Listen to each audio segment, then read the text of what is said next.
158 лет назад, после завершения Кавказской войны, большое число чеченцев вынуждено было переселиться в Османскую империю. Причины на то были разные: опасения за религию, слухи о насильственной христианизации, нежелание мириться с царской властью и новыми повинностями, занятие чеченских земель под строительство казачьих станиц, раздача лучших угодий чиновникам, князьям и представителям соседних народов, принимавших участие в покорении Чечении.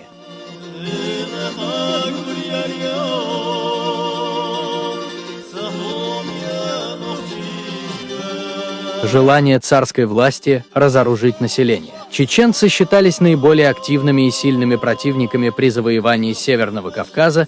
В борьбе за свободу чеченцы играли выдающуюся роль, поставляя главные боевые силы и продовольствие для Газавата. Царские генералы поняли, что путь завоевания горцев лежит через Чечению.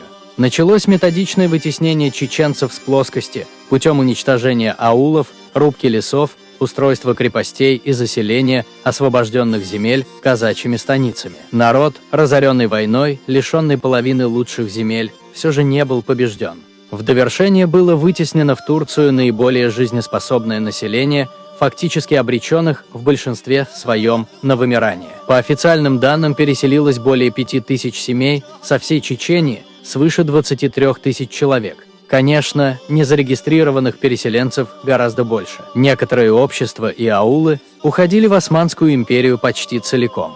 Земли арстхойцев и других западных чеченских обществ занимались казаками и горными ингушами, арендовались у казаков, за верную службу часть чеченских земель передавались чиновникам, военным и князькам некоторых соседей.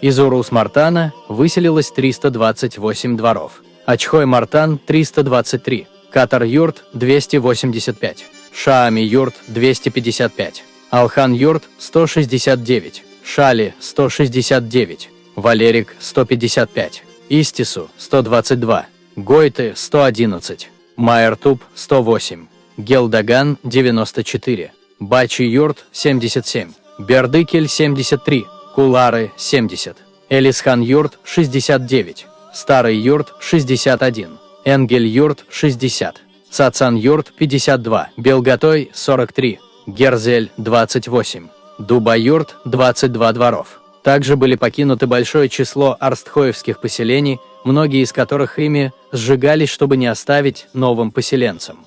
Предоставляем вам список чеченских тейпов, проживающих на территории Ближнего Востока.